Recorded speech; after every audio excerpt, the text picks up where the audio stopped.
innecesaria, soy Bueno. bastante activo en la comunidad que vivo, uno de los fundadores de CDG, trabajo con Android desde 1.0, Desde 2, quizás. 2.2.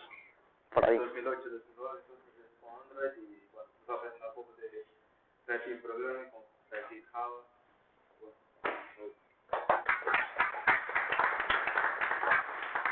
Muchas gracias. Muchas gracias por la presentación y por la mención en esa slide. Mira qué bien viene, ¿ves? Bueno, ¿cuántos de vosotros conocéis más o menos lo que es la programación reactiva o RX Java o alguna variante de RX? Yo no, está claro. Bueno, algunos hay.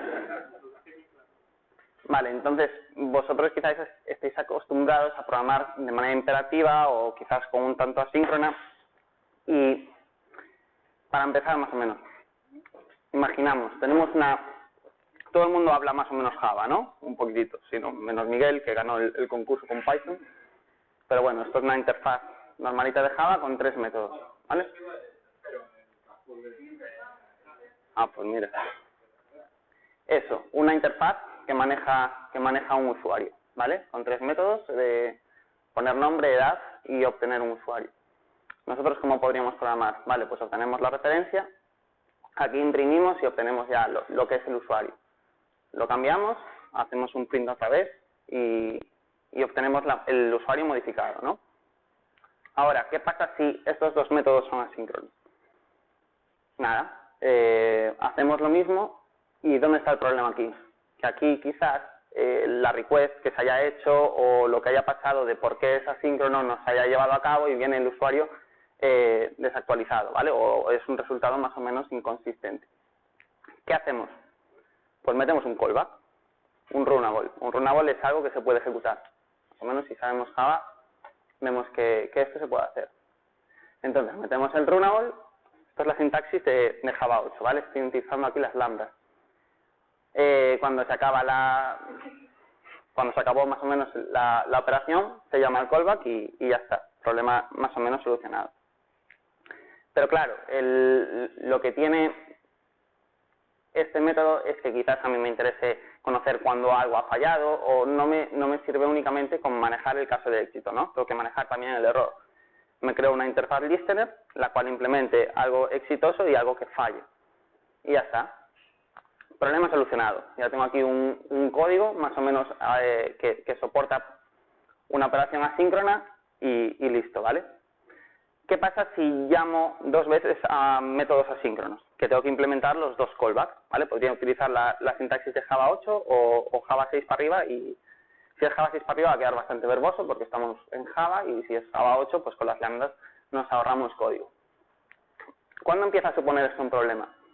Cuando empezamos a componer llamadas, ¿vale? Imaginad que yo llamo a esto de manera asíncrona y cuando se complete la petición pues quiero llamar a otro método que funciona de manera síncrona y así sucesivamente, ¿vale? Esto es exponencial y al final acabamos con un montón de callbacks y es todo un infierno.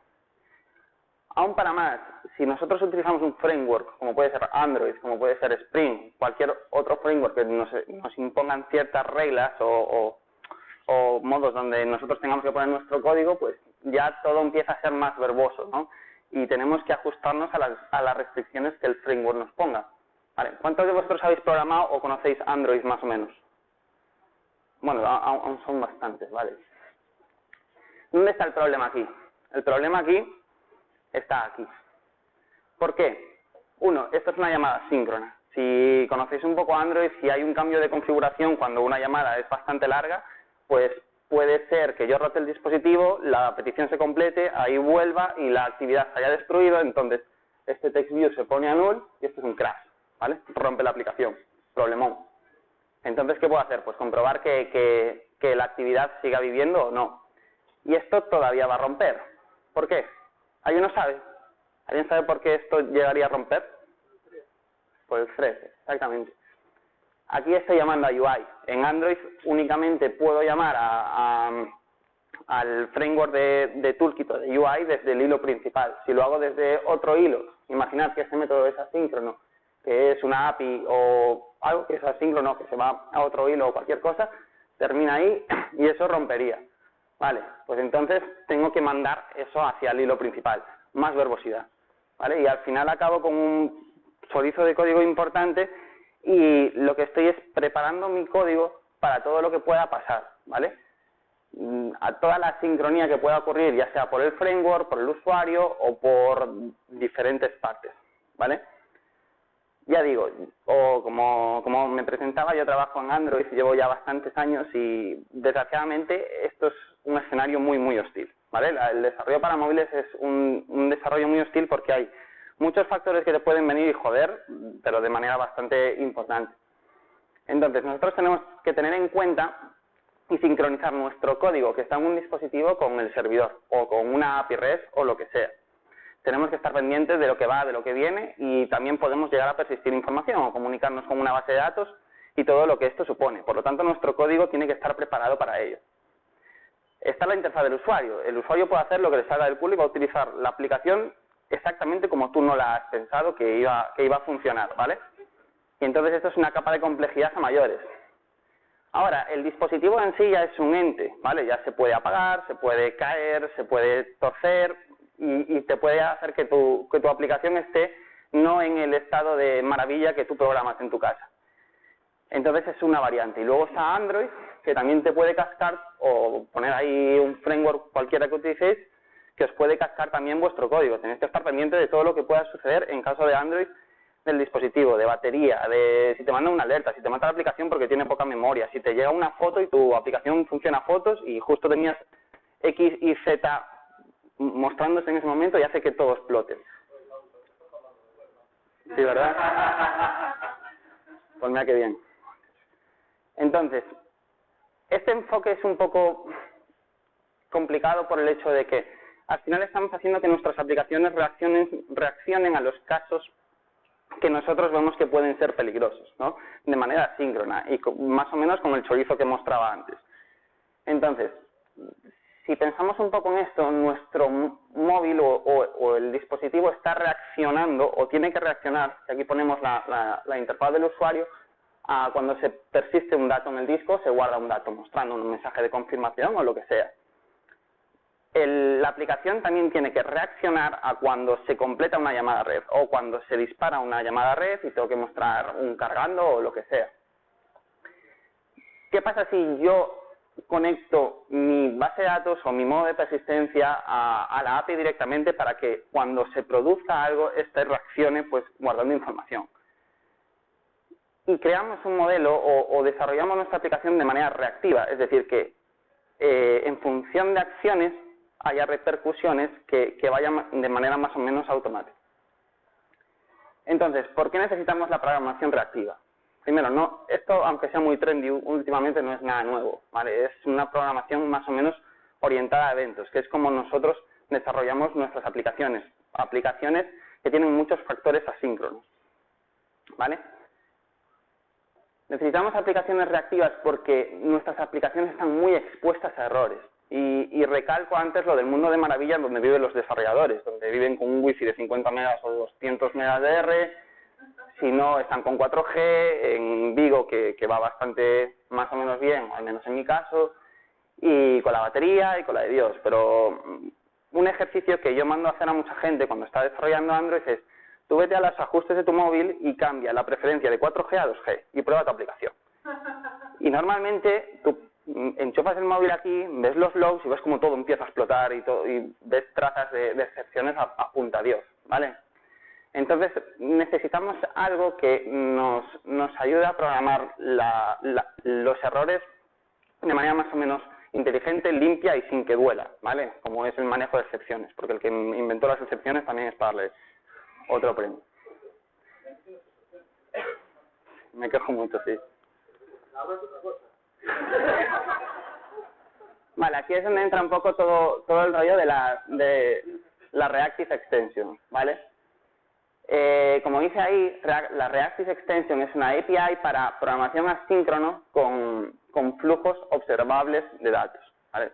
Suena muy cool, pero al final es que nosotros podamos observar datos y que podemos transformarlos a medida que vienen y que conectemos unas piezas con otras de manera que todo vaya reaccionando, ¿vale? ReactiveX es un estándar el cual implementa RX Java, RX Python, RX JavaScript, RX Go, RX Kotlin. Hay implementaciones en muchos lenguajes de programación y están hechas por diferentes personas o entes, como es Netflix en el caso de RX Java, que es quien lo implementó. Y recalco, una API para programación asíncrona o programación orientada a eventos con flujos observables de datos. Observables, que es lo que ponías en la slide, ¿vale? Aquí hay dos actores muy importantes: el trabajador, el observable, y el subscriber, que es quien se suscribe al trabajo, ¿vale? Yo tengo algo que está trabajando y que yo me suscribo cuando quiero conocer lo que está pasando allí o los eventos que el observable está enviando. Este era el modelo de programación más o menos imperativa o también asíncrona, que, bueno, en este caso sería totalmente imperativa porque no tenía los callbacks ni nada, ¿vale?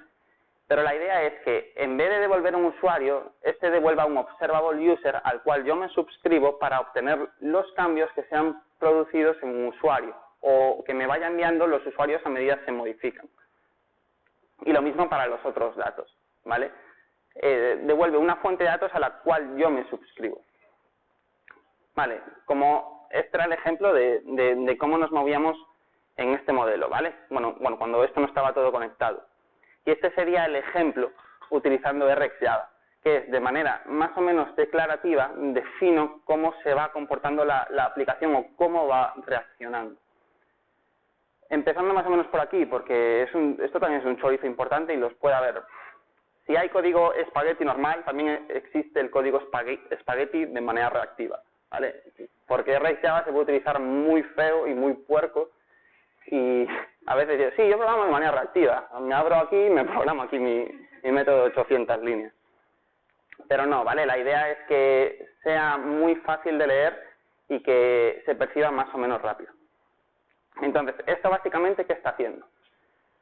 Aquí está pasando que cada vez que haya un clic en este botón, pues lo primero que vas a hacer es mostrar un icono de progreso o un spinner que muestre que se está cargando. Aparte, me vas a bloquear la UI para que el usuario no me pueda presionar el botón, porque es muy cabrón y lo va a presionar y entonces me va a disparar otro proceso y me va a acabar petando todo. Pues entonces bloqueo la UI. ¿Qué hago aquí? Mapeo el tipo de dato o el tipo de evento que me vino por aquí para que sea este. Es decir, si hasta aquí estaba recibiendo la notificación de un clic, ahora voy a recibir esto de aquí, que es el nombre de usuario que me puso.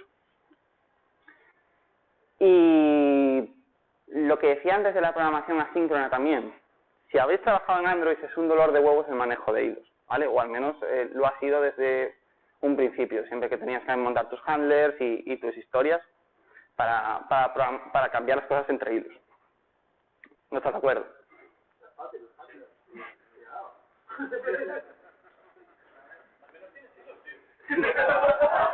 Qué mal vivís vosotros, ¿eh? Bueno, ¿a dónde iba?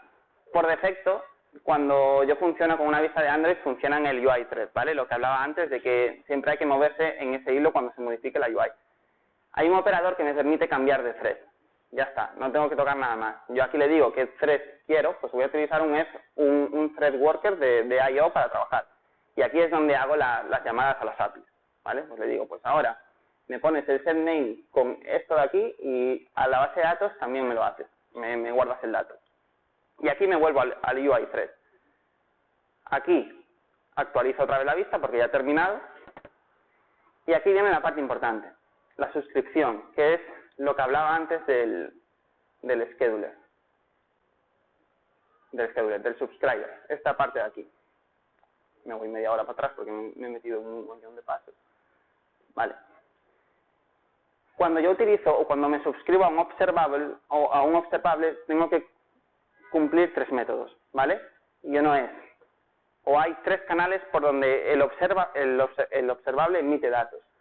Uno es el canal donde va mandando las emisiones, luego vamos a ver un par de ejemplos.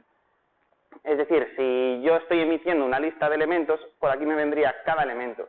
En este caso, solo es una acción y me va a venir un único cambio, que es el usuario. un canal para errores, ¿vale? Ya no hay manejo de excepciones, sino hay un canal donde se manejan los errores y donde me pueden ir enviando errores y que yo los maneje adecuadamente. Y luego hay otro canal que me dice que ya no se van a emitir más cosas o que se ha acabado ya el stream, ¿vale? Es el onNext, es el onError y es el onComplete. Como decía, una API para programación asíncrona con flujos observables de datos. Me suscribo a un observable, ¿vale? Esto devuelve un observable al cual yo me suscribo. Y por todo este downstream es donde yo voy definiendo cómo mi aplicación se va a comportar. Y esto también es atómico, porque cada vez que haya un clic se va a ejecutar todo esto. Cada vez que haya un clic se va a ejecutar todo esto. Y podría ser que cada vez que haya un clic se cancele el anterior request de todo esto y se ejecute una sola.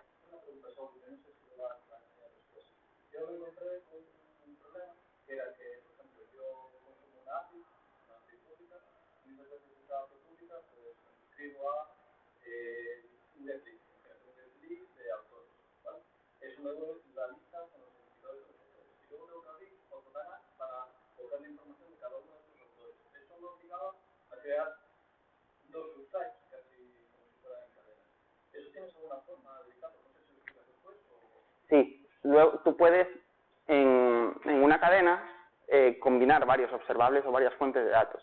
Y de hecho hay operadores a los cuales toman como input los dos observables, una lista de autores y una lista de libros, y yo le especifico una función especificando cómo se combinan estos dos valores y qué tiene que devolver para manejar por abajo. Algo así. Sí, hay varios operadores. De hecho, hay operadores para decir, combíname la caché y la API REST y devuélveme el más rápido, o cosas así. ¿Vale? Y eso se hace en Android, al menos sí se hace bastante. Vale, ¿a dónde iba? Ya lo repetí. Y el contrato más importante que hay que cumplir aquí, el onNext, el onComplete y el onError, ¿vale? Elementos o datos, errores y... elementos de los datos, el error aquí y la señal de que ha terminado. ¿Se ve bien? ¿Veis por el fondo más o menos?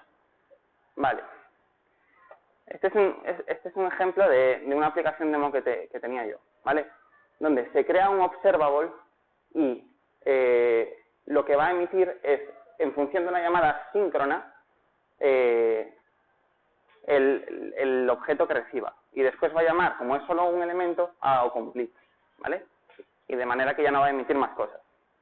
Esa es la parte del observable, ¿vale? El subscribe, ya te digo, tiene tres contratos. Este de aquí, tres métodos que cumplir. Este de aquí, este de aquí, este de aquí. Cada vez que le venga un personaje, va a hacer cosas con el personaje. Cosa importante. Cada vez que venga un error, pues va a manejar el error. Y cada vez que se termine, pues ya tienes que terminar de enseñar el mensaje que estaba cargando. Y aquí es lo que explicaba un poco antes de cómo voy alternando con los hilos. Yo puedo decir que se suscriba en un nuevo hilo, que toda la operación sea un nuevo hilo, un nuevo proceso, y que el resultado me lo mande al hilo principal de UI. Y esto es un poco lo que ya decía. Vale. Como digo, esto es verboso, ¿vale? Si utilizáis Java 6, Java 7, tenéis que implementar las acciones, que al final son clases anónimas que reciben. Esto va un poco rollo con la programación funcional y todas estas historias, en el cual hay acción 1, acción 0, acción 2, func 0, func 1, func 2, en función de los parámetros que recibas, y las func son para cuando devuelven valores, ¿vale? En estos casos, como no se devuelve nada, en los operadores sí se requiere que sean funciones, se implementan acciones. Pero si utilizáis Java 8, ya todo empieza a ser más bonito, ¿vale? Ya podéis utilizar las lambdas y ya es otra historia. Y esto es un poquito todas las slides que tenía yo. Ahora viene el momento donde la cago, que es con las demos, y me voy a sentar. A ver. Ya digo, esto es una charla muy básica de lo que es RX Java, ¿vale? Porque... ¿Se ve? ¿Sí? Porque RxJava, para mi gusto, tiene una curva de aprendizaje bastante alta y hay que pegarse bastante con él para llegar a dominarlo bien, cosa que estoy yo muy lejos de hacerlo. Ahora mismo están en la versión 2 y pico, y la versión 1 la mantienen hasta 2018, así que imaginar la gente lo reacia que puede ser a moverse un poquito, ¿vale? Pero además tiene una comunidad muy activa y sobre todo en Android está bastante en auge por todo el rollo que explicaba de la sincronía y de todos los factores que os pueden fastidiar las aplicaciones y todo esto. Vale, empezamos por aquí. ¿Quién sabe qué va a pasar aquí? Que hay un error. Pero porque había dos main. Vale, ¿quién sabe lo que pasa aquí? ¿Cuántos pensáis? Bueno, es que claro, si lo pregunto así ya me vas a decir sí. Que se va a imprimir Hello You. Levanta la mano. 1. Bien, entonces sois todos muy listos. Porque cuando yo ejecute esto, lo que va a pasar es que se va a imprimir esto de aquí. La referencia del objeto, ¿vale? ¿Por qué? Por lo que decía antes. Aquí nadie se está suscribiendo a nada, ¿vale? Esto está devolviendo otro observable para que yo pueda aplicar operadores o generar mis cadenas, ¿vale? Vale. ¿Cómo utilizo yo los observables? Hay que suscribirse, como decía antes. Vale. Esto se imprime, ¿no? ¿Cuántos pensáis que esto imprime? ¿Nadie piensa que esto imprime nada? Madre mía. ¿Alguien sabe decir por qué esto no imprime? Obviamente, porque aquí te estás suscribiendo, estás diciendo que esto funcione, pero en el momento de la suscripción no estoy haciendo nada, ¿vale? Por esa razón. Lo que decía antes.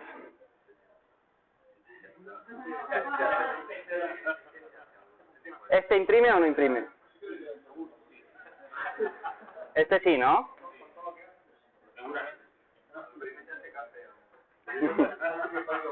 Vale.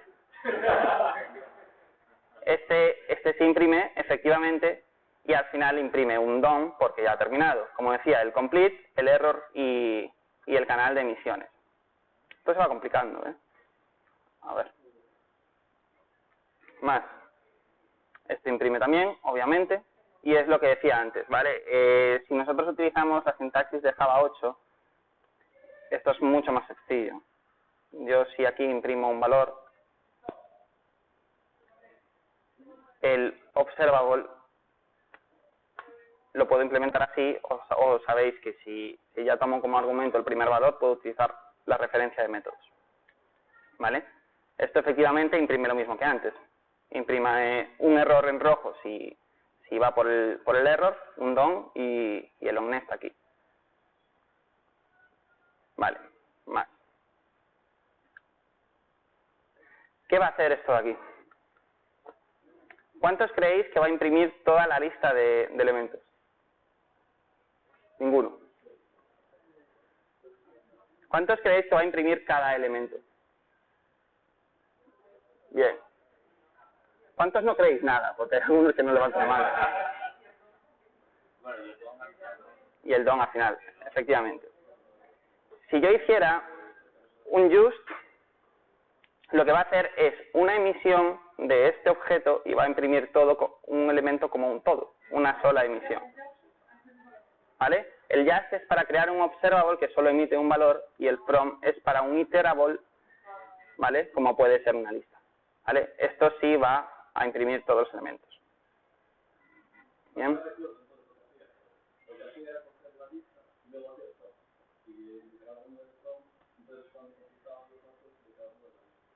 Claro, pero no tenías dos fuentes de datos, tenías una. Y con cada emisión consultabas.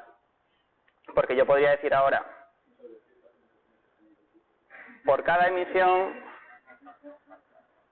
Oh, Dios mío, ¿cómo estoy? Por cada emisión le dices...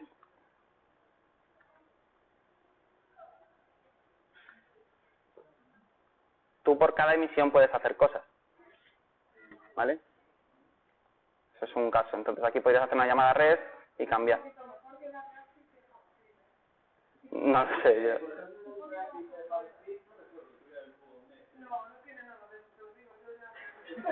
No tiene el Dual Next.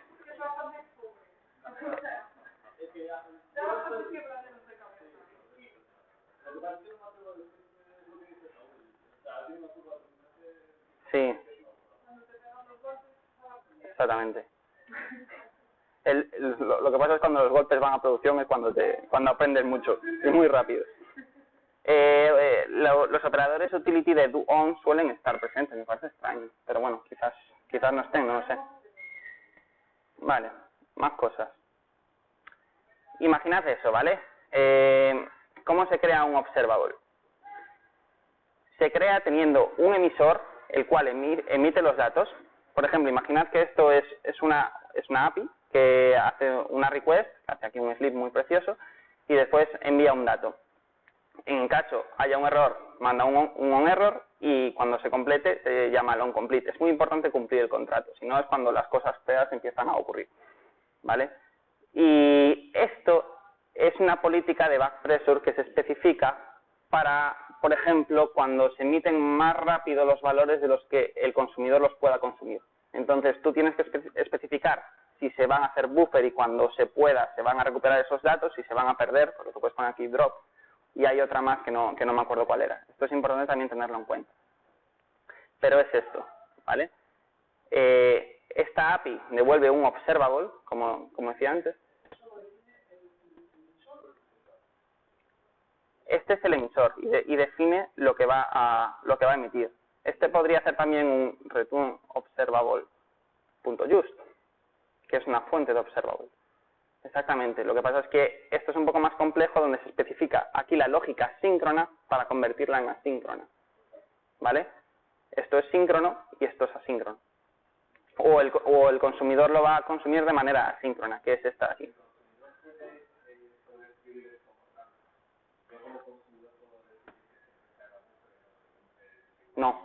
No, la política la describe el emisor.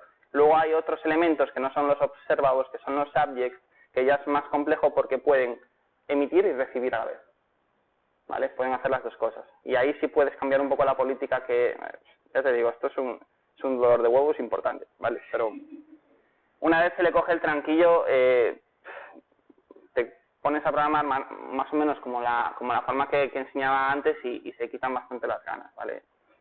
Realmente la forma en la que trabajamos nosotros en la empresa sería muy complicado que volviésemos a como se hacía antes, porque no lo tenemos todo ya muy cambiado. Aquí, por ejemplo, lo que está haciendo es, de igual manera, se está suscribiendo a los 3 canales, que yo podría también no especificar. Realmente solo me hace falta este, o incluso ninguno, ¿vale?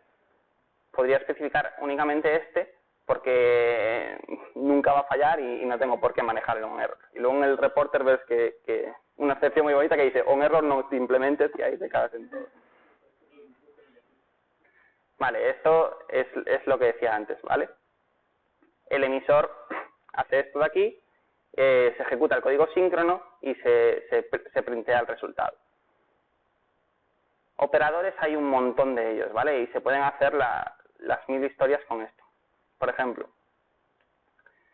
esto es más o menos, David, lo que tú preguntabas, ¿vale? Aquí, ¿qué estoy haciendo? Estoy cogiendo este observable o esta fuente de datos, que son las palabras, y lo estoy comprimiendo con otra fuente de datos que va a ir desde 1 hasta integer max value, ¿vale? Y le especifico una función que recibe una emisión de cada una de las 2 fuentes de datos, y ¿qué va a hacer? Pues va a imprimir algo aquí, ¿vale? De tal modo que si yo ejecuto esto, lo que va a hacer es esto. Tengo 2 fuentes de datos y las uno, las tipeo, las combino de una manera de una manera que me interesa. Más cosas. Esto que vosotros os rayéis con los prints. Vale. Vale, así creo que voy bien. Sí. Vale, lo mismo, tengo una lista de palabras. Y tengo esto aquí.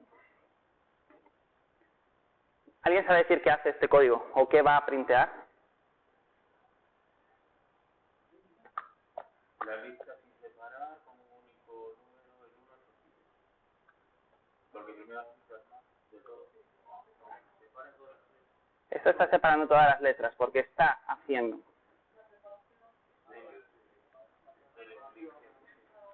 un split de cada palabra a partir de este observable. ¿Qué está pasando aquí?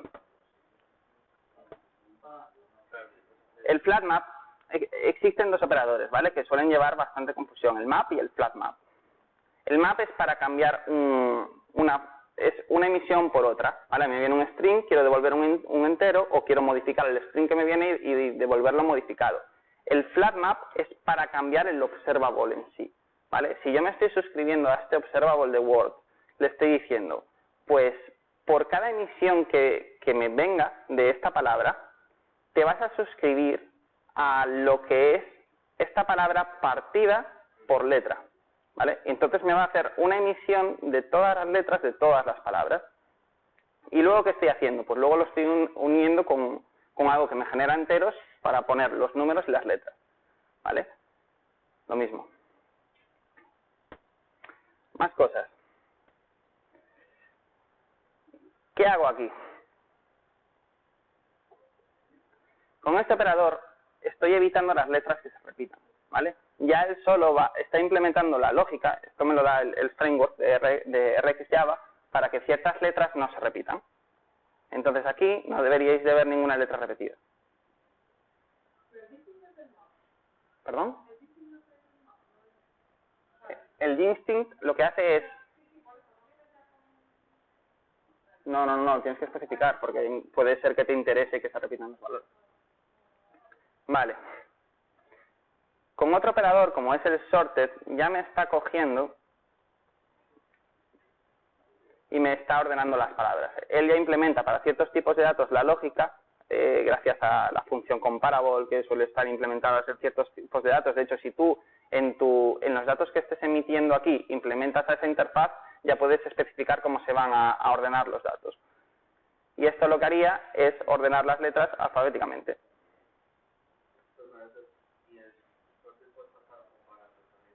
¿Puedes pasarle? Le puedes pasar una función que habría que ver lo que hace. Que posiblemente sea eso. Devuelve 0, 1 o 2 o menos 1, 0, 1 o algo así, ¿no? Vale. Y no sé si tengo algo más aquí. Y no tengo mucho más. Así que gracias por vuestra atención. Siento la charla tan express porque me estoy mudando y la he preparado hoy. Y si tenéis alguna pregunta, pues encantado de responder.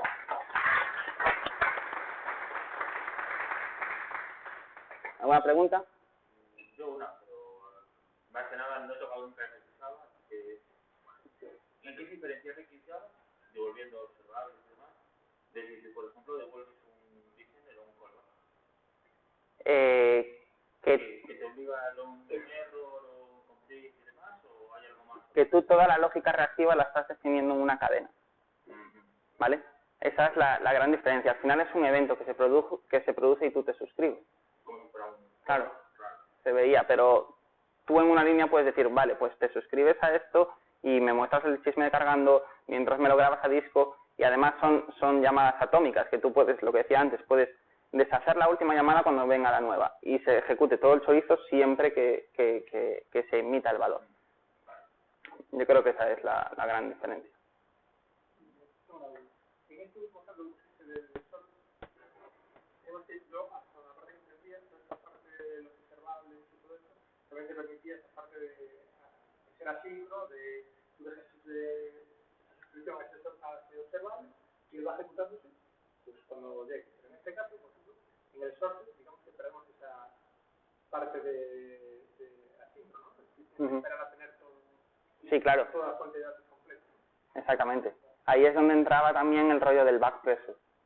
Hay ciertos operadores que van más lentos de los valores que se emiten, porque, ya digo, cubrir bien todo lo que es RxJava daría para horas, para seminarios, para días y para semanas, digo, al menos desde mi punto de vista.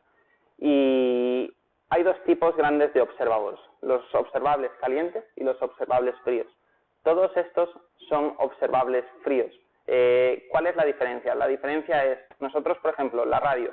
Nosotros encendemos la radio ya está emitiendo y nosotros la consumimos, ¿no? Pero Netflix, nosotros ponemos Netflix y nosotros le damos al play, vemos el capítulo y luego nos vamos y ya está.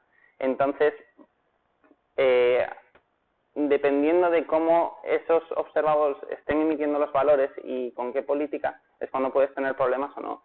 Y aquí siempre puedes cambiar los hilos para decir dónde quieres que se vayan produciendo ciertos operadores. Por ejemplo, yo, si aquí hago observa on schedulers.io y aquí hiciera un do on next,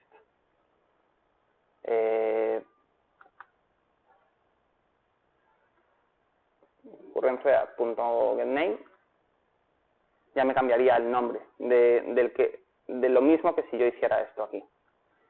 ¿Vale? Yo siempre puedo cambiar los hilos en cualquier momento para decidir dónde se va a hacer la lógica que esté especificando.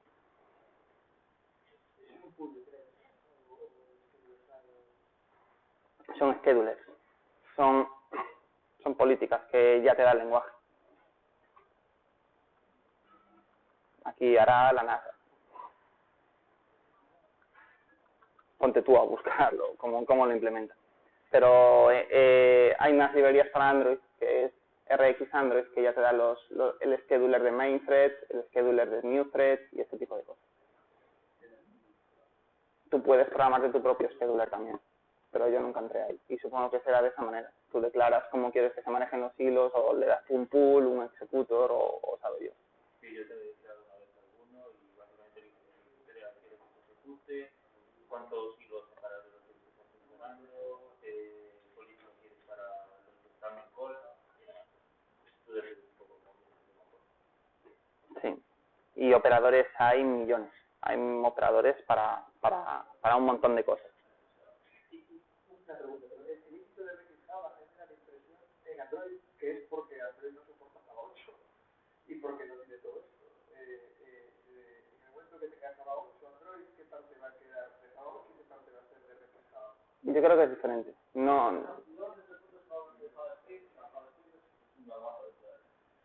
El punto es el uso de lambda.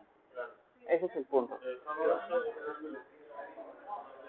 8 va a ser el tema de lo que es el lenguaje, bien, cómo lo escribes, y RxJava cómo tratas esos datos. Pero los strings en Android Java 8 sí, no lo sé, los strings en concreto, vale, pero Java 8 es mucho más eso.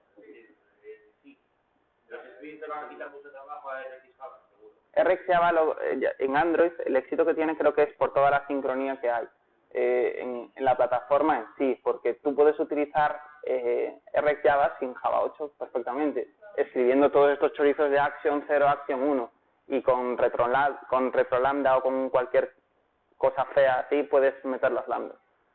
Si quieres que te modifique el bytecode de toda tu aplicación, sí que te importe.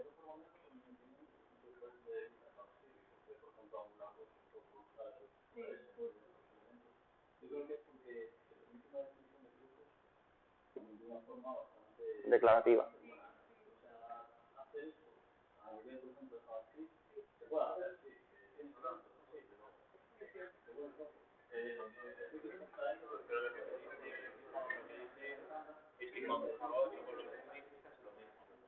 Java 8 sería una aproximación.